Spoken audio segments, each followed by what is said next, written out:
Imagine being a regular poster on a site like 4chan, where anonymity is valued more than morality, and suddenly one day someone starts stalking you. They save all your posts and arrange them in collages, write love letters to themselves pretending they're from you. They start uploading YouTube videos dedicated to you, and eventually publish a 97-page document expressing their admiration for you, including poems, songs, erotica, plans for your funeral, plans for the apartment you will unwillingly live with them in, and even a ransom note they would send to your family if they decided to kidnap you. That's exactly what happened to the user that we'll cover today in the saga known as the Philmarilion. Let's investigate. If you enjoy internet mysteries and generally disturbing content, feel free to subscribe and turn on notifications for more content like this. If you're interested in supporting the channel, you can become a Ko-fi member or a channel member to gain access to uncut videos and other perks, or you can leave me a tip by clicking the thanks under this video. Thanks to anyone who considers this.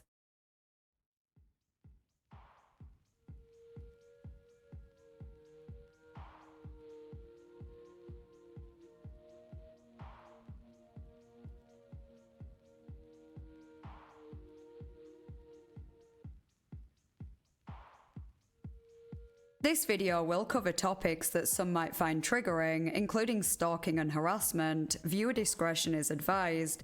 You can become a Ko-fi member to watch the uncut and ad-free video, which features extra details that were not suitable for this cut.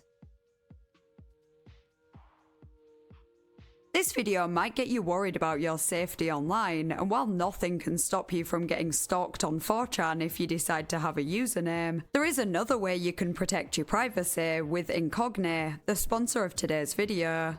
Data breaches are on the rise, and there's a good chance that your personal information, including your name, social security number, login details, address, and online activity, have been sold without you even knowing about it. Furthermore, in the US, there are various people search sites that create detailed personal profiles on people and publish them online for anyone to see. If this information falls into the wrong hands, you could be at risk of scams, identity theft, online harassment, and stalking. There are many other consequences you might not have even thought of. For example, if health insurance companies access your data, they could raise your rates based on your online activity. What many people don't know is that you do have the right to request that data brokers delete the information they have on you, but this could take years to do manually, and you'd need to repeat the process every few months as more data is gathered and new records are created. This is where Incogni can help. They will contact data brokers on your behalf to request the removal of your personal data, and whenever a new record appears, they'll request that to be taken down too, so you'll be protected for as long as you use the service. It couldn't be any easier. The best part is, you can get a 60% discount off Incogni by clicking the link in the description and using the code INVESTIGATOR.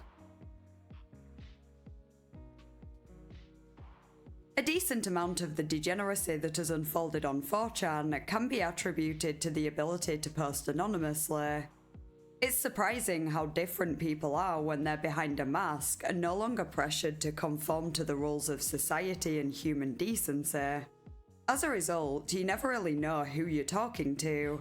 You could have a disagreement with someone on one thread that resorts to politically incorrect insults, then meet that same user on a different thread and be best friends for all of about 5 minutes, completely oblivious to them being the same person.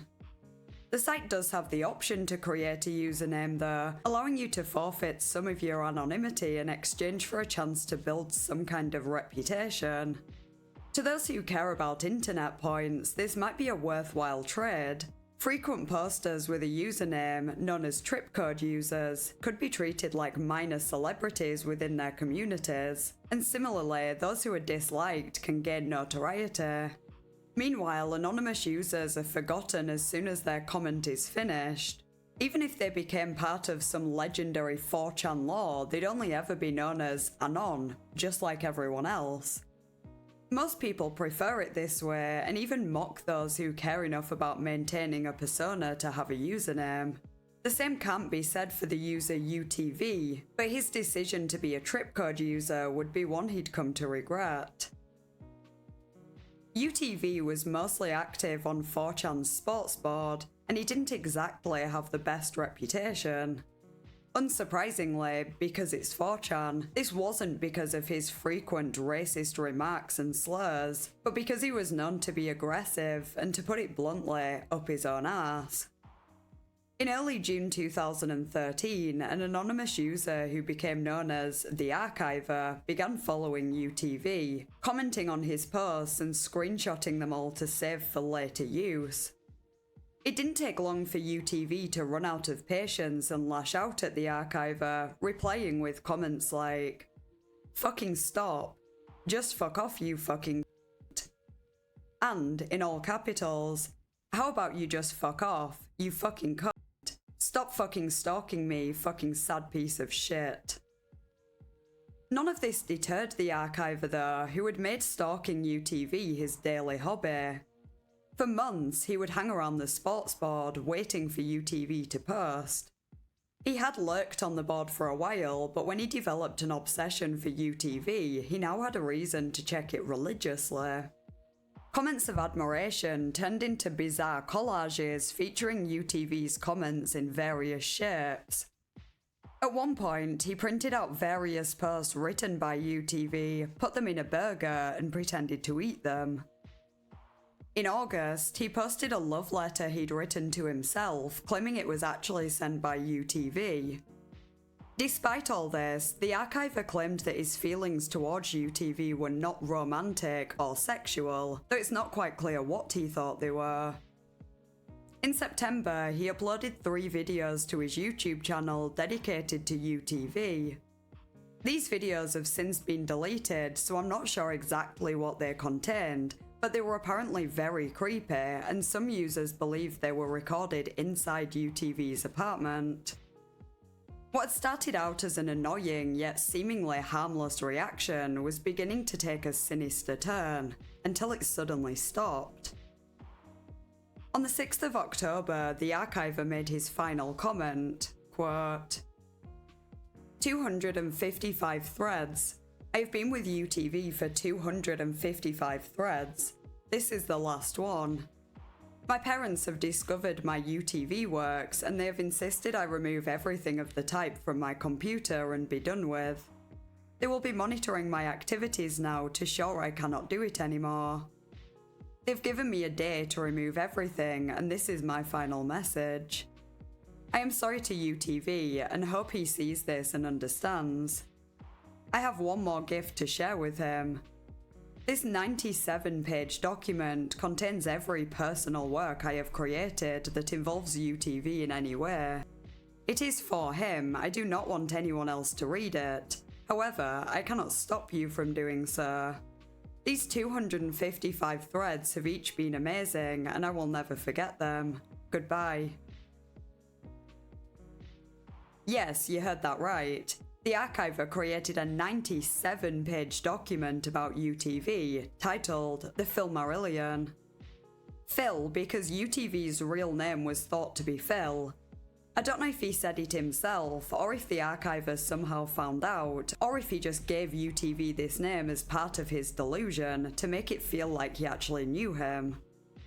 The Archiver also claimed that Phil was from Kent. Again, I don't know if this was confirmed, but he definitely did live in England.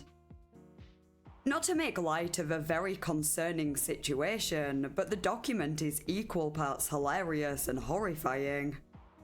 Throughout all my years on the internet, I can't say I've ever seen anything quite like it. Although the stalking had been pretty intense until now, this document revealed the true extent of it, and it was shocking. The first page read, "What is this? Since the beginning of June 2013, I've taken a great interest in the sports trip user UTV. I have archived his posts and made these archives public and celebrated him in many ways, some of which I have made public, such as our 100th anniversary celebrations. However, most of the things I have written about him have no place in the public eye. This is a collection of private works, stories, images, and other features about UTV that I cannot place anywhere else, and am merely keeping for my own usage and viewing. Why UTV? UTV has something I cannot explain. He has a certain magnetism. If he encountered the X-Man Magneto, he would be in a great deal of danger. He's funny, intelligent, posts often that I can archive his posts without any real problems. He attracts me and he completes me. Note that this is not an attempt to dox or reveal UTV's real identity. I have no interest in those ideals and want UTV to be around for as long as possible so that we can continue our fruitful and boundless relationship. Why am I doing this? Because UTV is my passion, my hobby, and my social life. I love him, and I love archiving his posts. Nothing can top the feel, the incredible happiness which I get when I see him post. That feeling of sliding a post of his into the collage when it fits perfectly. It's like playing Tetris, but instead of blocks, I have funny, intelligent, wisdom-filled, and witty posts. Writing about him will only feed my appetite for UTV. Archiving his posts isn't enough. They are my bread and my butter, but this is the salt and pepper on the sandwich that spices it up. The second page was a biography in which the archiver explained how he first encountered UTV on the sports board, how he admires him because he doesn't worry about what others think of him, acts like himself, is caring, willing to talk and laugh and joke, and to be friends with everyone who deserves it, and therefore the archiver planned to never allow UTV to leave his life. He then went on to list some of UTV's gimmicks. The first being racism, which was hardly a gimmick if you ask me. UTV said some truly vile things that people don't say if they're not genuinely racist. I'm not even defending racist jokes regardless, but you can tell the difference between jokes and serious comments, and I really don't think they were jokes. His other gimmicks include misnaming files, for example, an image of a dog being titled Annoyed Cat, Flustered Fox, or Pestered Platypus, and his height, which his archenemy Grenville would tease him about, and he would apparently destroy them in response. After a section featuring numerous replies from UTV, most of which was some variation of "fuck off and stop stalking me," we then reached the chapter titled Poems and Song Parodies Regarding UTV. Here are a couple of examples.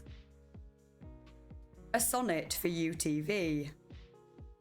How can I explain my deep-seated love for UTV?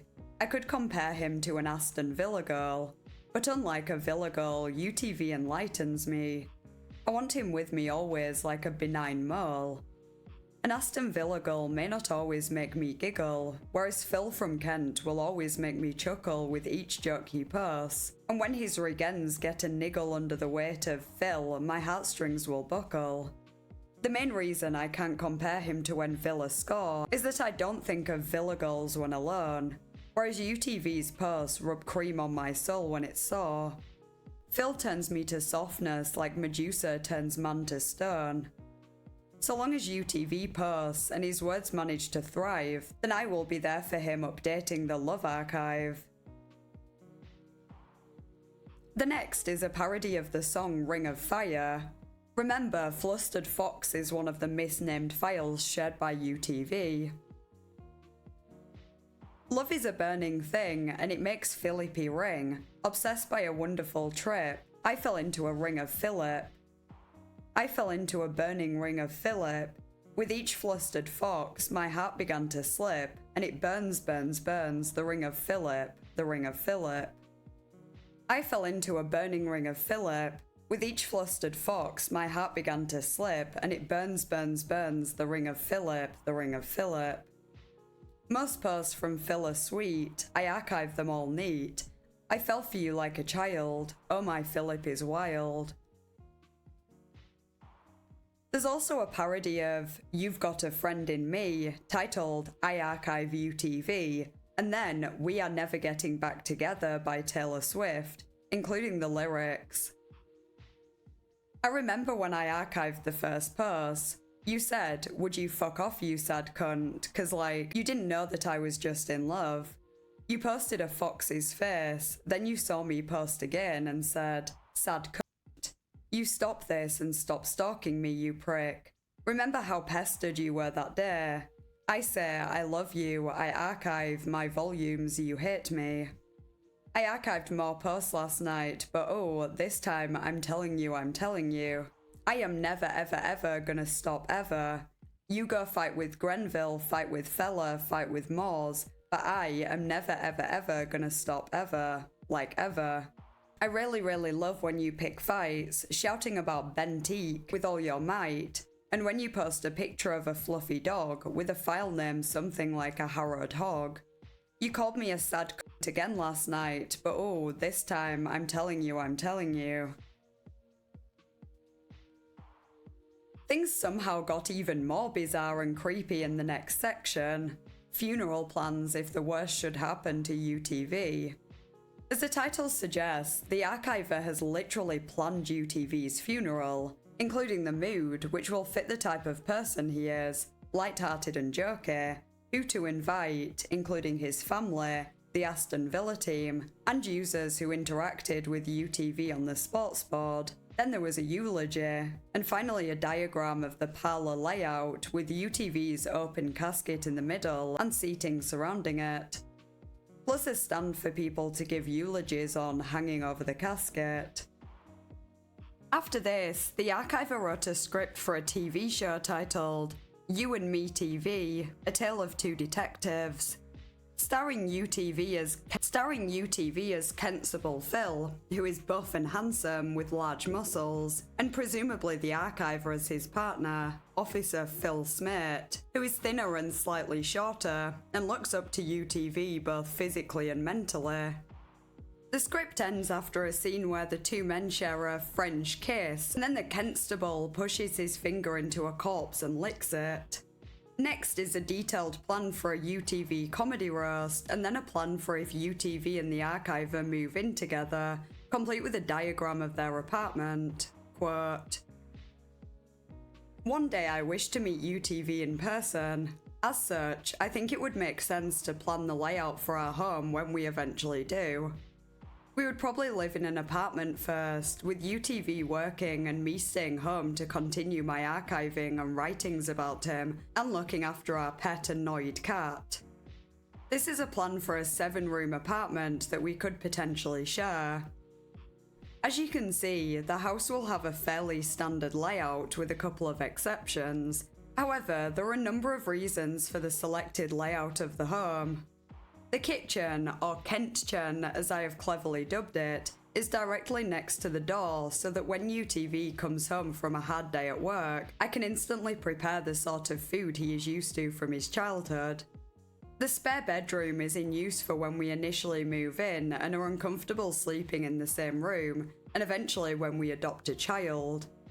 I will have a study so that I can work on my writing about UTV from home and archive any TRB posts that he makes at work. I will also have him build me a library with his strong arms, and I would put my archives of his posts in there as a paper copy. This room would be covered in metal walls so that nothing could destroy it." On page 30, the archiver wrote the plot for an episode of Son, Sex and Suspicious Parents, renamed to Suspicious Archivers. If you're not British or haven't heard of it, it aired on BBC 3 from 2011 to 2015 and was basically a reality documentary show where teenagers would go on their first holiday abroad without their parents, but unbeknownst to them, their parents would actually go as well, hiding and spying on them. I loved this show back in the day. Along with other classics like Snog, Marry, Avoid, it really was peak entertainment if you were into trashy reality shows like me. I have to give it to the archiver, he kind of nailed this script. He was clearly a fan as well. The archiver's intro is, quote, "My Phil is a troublemaker. He's a nice lad though and I trust him, even if he is cheeky at times. I'm not an idiot, I know what lads get up to. Boys will be boys and all that.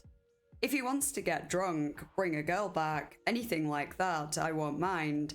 However, there are some things I don't want to see. I don't want to see him letting anyone else archive him. I don't want to see him getting a tattoo with my name on it, even if that's what he's always wanted. If he's getting a tattoo, he's getting one with one of his posts on it, because those are the things you want to be able to remember forever. Oh, and the one thing I do not want to see is Phil starting an argument about Christian Bentique. He isn't himself when he does that. Here's UTV's intro, quote, "I'm away from my archiver for a week and it's time to get wild. I'm gonna go out, talk to women, maybe even find someone else to archive my posts. This week, I'm not Phil from Kent, I'm Phil, God sent. God sent to the women of Zante." On the second night, UTV gets talking to a woman and the footage shown to the archiver reveals that they snuck into the toilets, began fondling, then UTV takes out 2 laptops and begins posting on 4chan as the woman makes a collage out of his purse.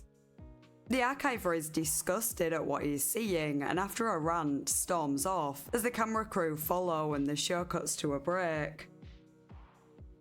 After his screenwriting stint, the archiver shares photos of items in his home that he's labelled as UTV's in an attempt to make it feel like UTV lives with him, as well as a to-do list where he wrote chores for UTV to do, such as washing dishes and taking out the bins.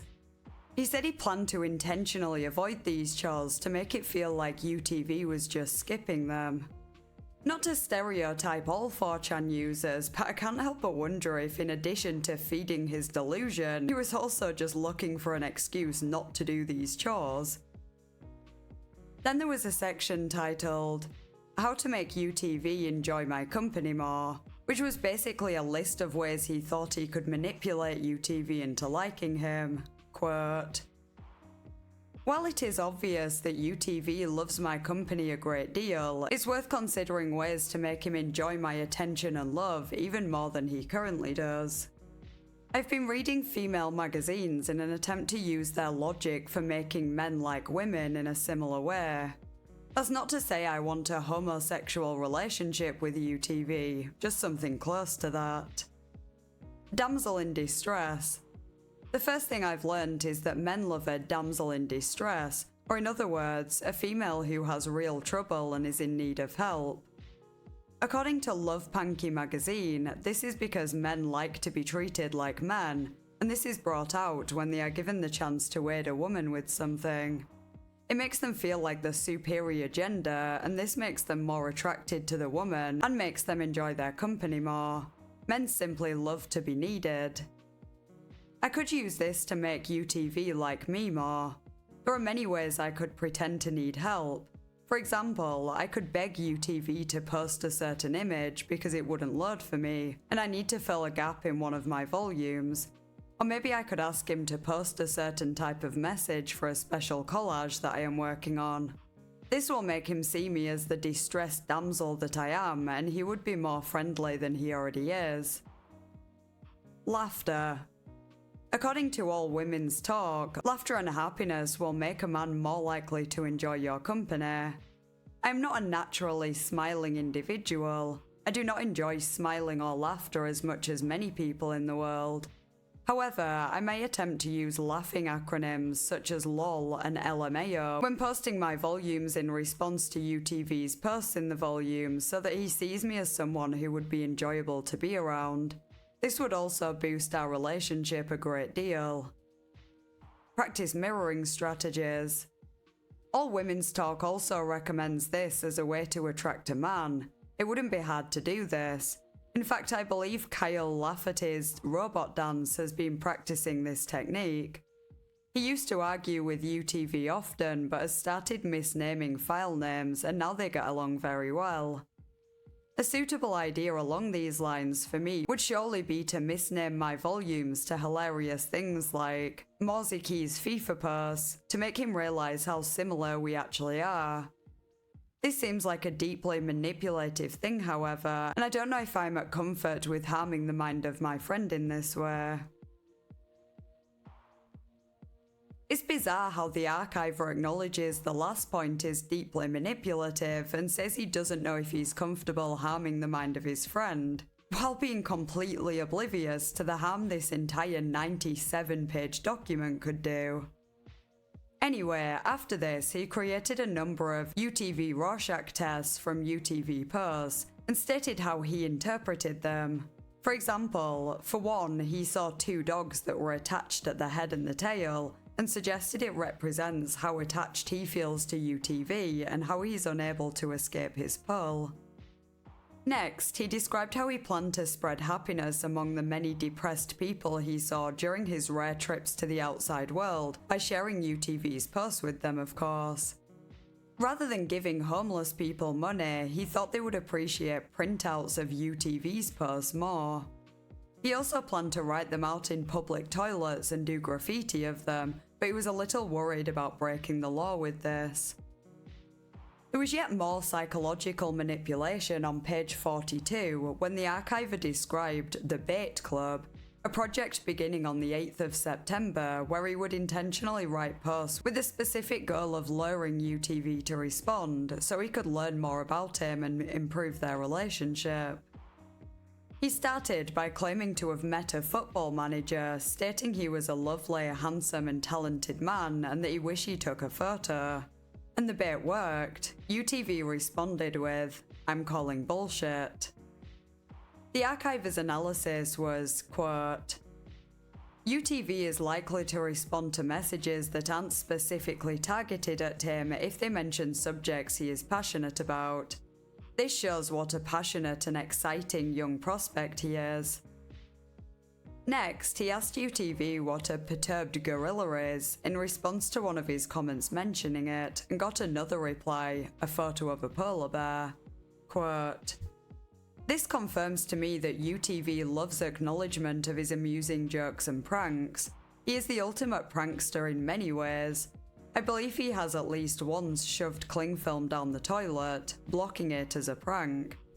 This is the classic cling film toilet prank. I enjoy seeing him happy and might have to let him prank me to make him happy." Remember that the archiver is posting anonymously.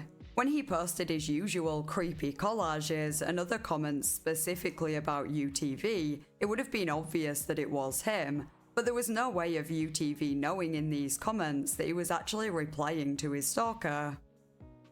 The next couple of pages were another fictional story, this time about a bank robbery by UTV and his friends, complete with the archiver's usual diagrams, and then a Kent stool chart, featuring 7 different types of feces.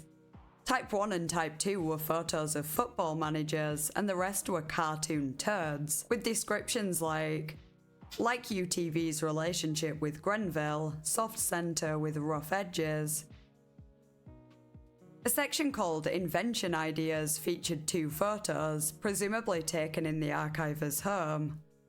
One of a doormat with posts from UTV haters placed on it so the archiver could wipe his feet on them when he entered and exited his home, and the other was a belt with UTV's responses to the archiver stuck to it, so he could read them anytime he had to go out. Somehow, the next section takes an even darker turn. Despite the archiver claiming that his feelings for UTV were not romantic or sexual, he decided to write an erotic story featuring not UTV, but a ghost of UTV, which is somehow arguably even worse. Referring to himself in third person, he describes how the ghost appeared in his room and they had intimate contact, but he realised the ghost could only communicate by saying UTV posts, and afterwards it dawned on him that he didn't really get the ghost's consent, so he falls to his knees and screams for forgiveness from the real UTV. I was kind of lost for words after reading, to be honest. All I can say is I think a psychologist would have a field day with this. After designing golf courses with UTV posts, which later turned into a detailed plan for a UTV town with the usual 2D diagrams, and also 3D designs of buildings, all covered in UTV's posts, the archiver begins fantasizing about kidnapping UTV and chopping pieces of him off. Quote, This is a ransom note made up from texts in UTV's purse. If I were to ever kidnap him, this is what I would send. I may then discuss the scenario of where I would keep him, how I would maintain his safety, etc. We have your son. We require at least £40 million to have him given back to you, as we are getting light on cash. We will send you a piece of him for every week that we don't get £40 million. Eventually, we will remove his feet and force him to eat potatoes, then send his fat, short corpse to you. This letter is sufficiently vague while threatening. Obviously, an address isn't necessary, as a mailing address would be included in the letter to his parents. I would keep him in my bathroom. This way he would be hidden and unable to make much noise. He would also be able to see my naked body without feeling creeped out or like I'm trying to make sexual advances on him. I would not be making sexual advances, but seeing my naked body would be good for him to get to know who I am more. I would likely feed him meat and sandwiches and joke about it being annoyed cat food or simulated skunk meat, because this would calm him down and make him feel at ease. Of course, I would be bluffing and would never allow any harm to come to my dearest treasure. This is kinda taking things to a whole new level. It's bad enough to write erotic fiction about him having non-consensual contact with UTV's ghosts, but now he's talking about kidnapping him and sending parts of him to his parents before killing him. This post is supposedly a hypothetical situation, written like, if I were to do this, this is how I'd do it, but I wouldn't actually do it. It's just concerning that the archiver has gone to the lengths of writing this out and leaving it in the document that he shared publicly, addressed to UTV. It could almost be seen as a threat. Bizarrely, the page right next to it is all about methods of protecting UTV. It's like the archiver is totally oblivious to the likelihood that the only person UTV needs protecting from is him. He proposed the formation of a private militia, or Philicia in this case, and created a fake Facebook account to find and recruit people who could help to protect UTV. He actually screenshotted various people's profiles who he planned to recruit, without censoring their profile photos or personal information. For example, one man who was also called Phil and also lived in Kent, who could be used as a body double, because any potential doxers would theoretically see this man's profile and assume he is UTV. In yet another bizarre fabrication, the archiver created images of a dating profile for him and UTV, as well as messages between them, with UTV eventually being persuaded to give the archiver a chance to be in a relationship with him, and of course dedicate his life to archiving every 4chan post he makes. After this, there was a list of how many times UTV had posted every day from the 1st of July to the 5th of October. Then another list spanning 6 full pages of every file he had shared, quote, since I began my relationship with him. The name of every file was listed, plus a note for each one stating whether the file name was accurate and what the image was actually of if it was a trick. The final few pages of the document was a daily UTV diary beginning on the 18th of August, where the archiver would discuss his feelings and give a general review of every day until the 6th of October, when he finally stopped the madness after being caught by his parents. Here are a few entries. 20th of August 2013. A brief return of Grenville in the early hours made UTV perk up slightly. He then started discussing me in a joking fashion. I wish he would fuck off, which was nice for me and something I enjoyed. Over the rest of the day, he and Grenville had classic discussional banter, and it was great to read. Grenville would seem to be back, which is great for UTV as it gives him his focus back. And while he has been interesting throughout his life, he is now just as interesting as he can be, and I am very happy about it. Overall, it feels like a very good day for UTV within TRB, and I can only say I'm very optimistic for the future. 24th of August 2013. Today, UTV didn't post until very late in the day.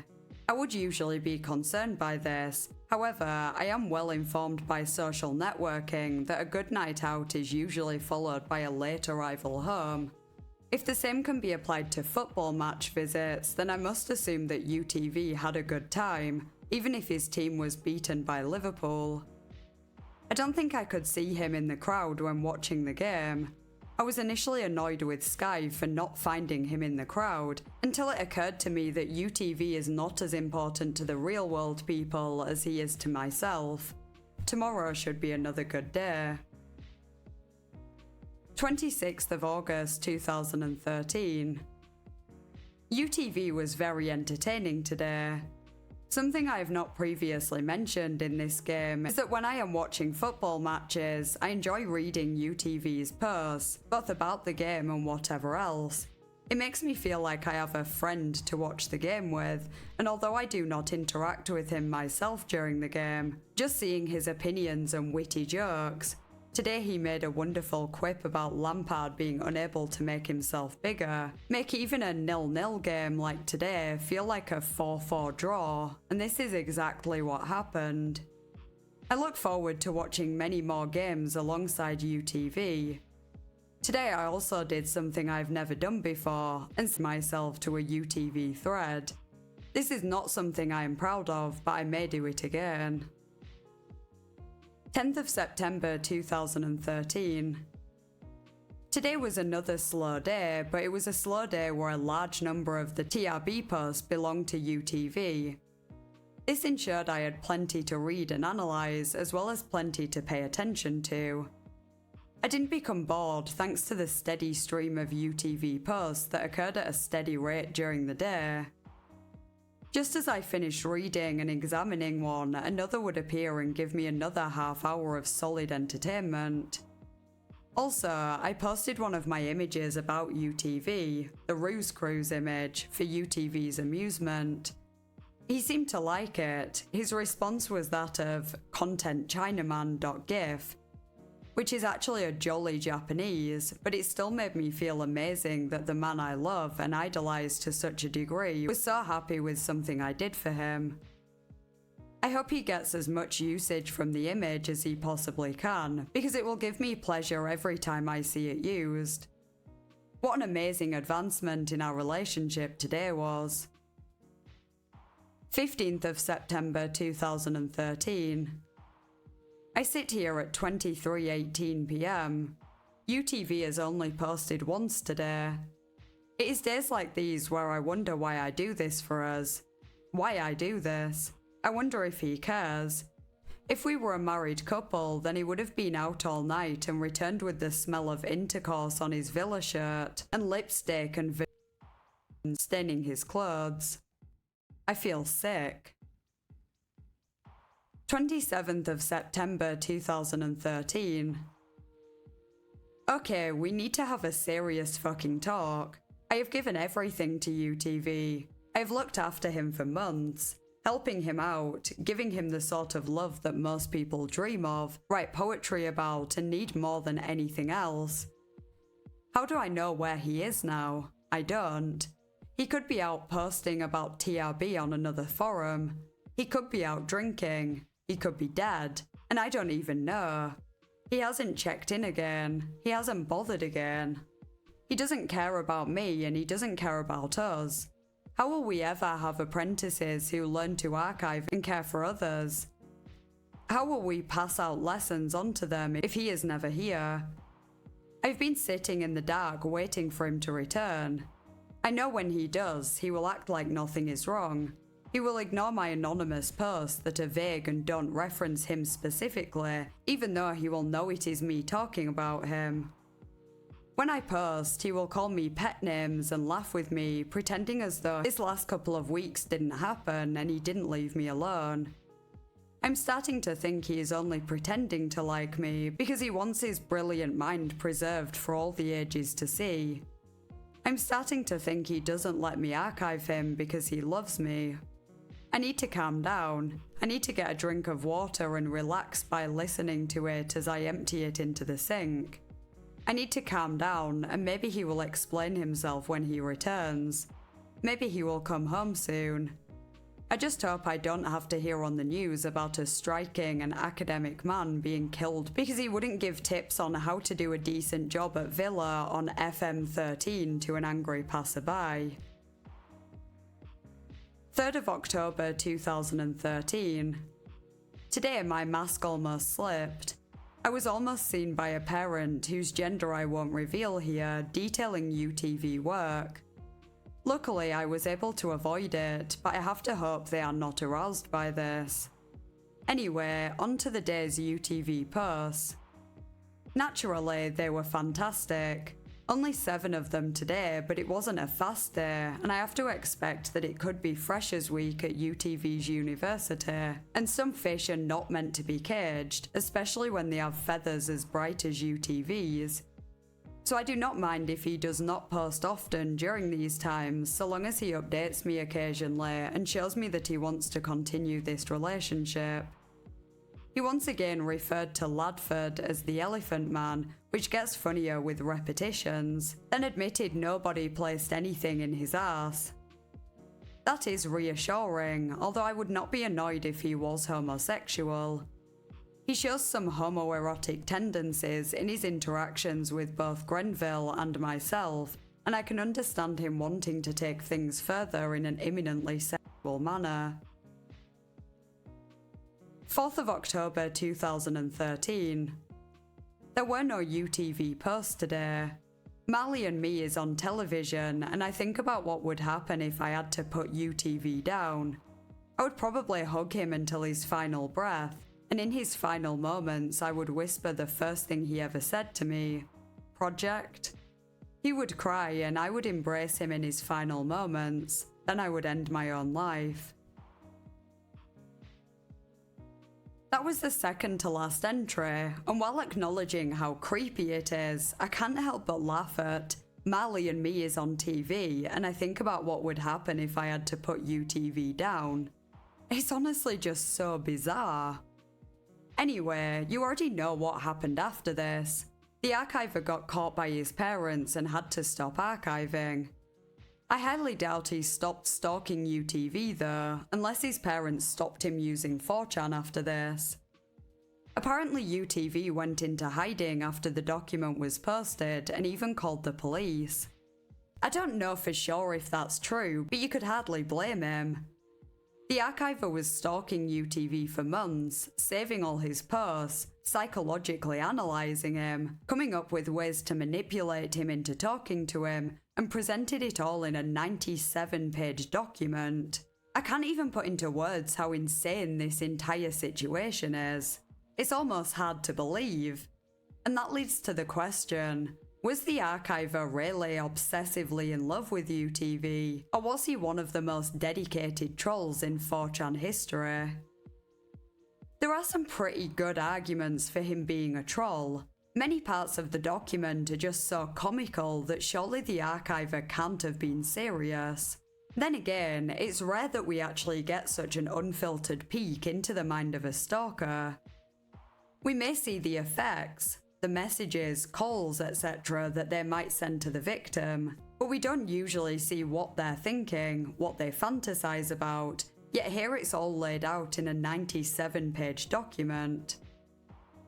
As the archiver said, he originally never intended to share this publicly. It was for his own usage and viewing, implying it was like a diary to organise his feelings and fantasies. Ultimately, whether or not the archiver is a troll, he did still stalk UTV. If someone was following a person home every day, would it really matter if they were doing it because they were in love with the person, or just because they found it funny? The effect is still the same, and it's still stalking. There is another theory that the archiver and UTV were actually the same person, and this was all one big hoax. It would be a lot of effort to go to for not much benefit, objectively, but I guess some people will go to great lengths to go down in history, even if it is on 4chan, with no one actually knowing your real identity. I don't personally believe this theory though. From what I've seen of UTV's posts, he has a totally different writing style to the archiver, which of course could be faked, but I just don't get the vibe it is the same person. Another theory is that the archiver didn't stalk UTV because he actually liked him, but rather because he hated him and wanted to drive him off the sports board. As I said before, UTV wasn't a popular user, to say the least. His unfriendly and aggressive attitude made him many enemies, and given the choice, I'm sure many people would have removed him from the board. That would never have been an option though. With 4chan's almost non-existent moderation, nothing he said could have got him banned, and it's hardly like he could have been bullied off there. He seemed eager to retaliate whenever anyone made any comments towards him. Maybe the archiver decided to try a different, more creative way, and if this was his plan, it worked, at least temporarily, as UTV apparently laid low for a while after this. Personally, I probably lean slightly more to the archiver being a troll, albeit a very dedicated one. I wonder if he did in some way admire UTV though, maybe even idolised him a little and did all this to catch his attention and in some misguided way to become friends with him, hoping he'd see it as harmless banter or something. Like, I'm not convinced the archiver was totally serious with all this, but I also think there was a bit more to it than trolling for the sake of trolling.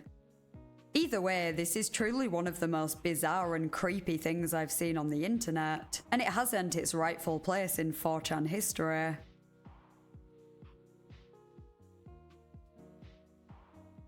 I'd be interested to hear your thoughts and theories in the comments, plus any suggestions you might have for a future video. If you enjoyed the video, please consider liking and subscribing. Huge thank you to my Ko-fi members and channel members whose names are on screen now. I really appreciate your support. Remember to click the link in the description to get a 60% discount off Incognito. Thanks for watching, and I'll see you next time in a new video.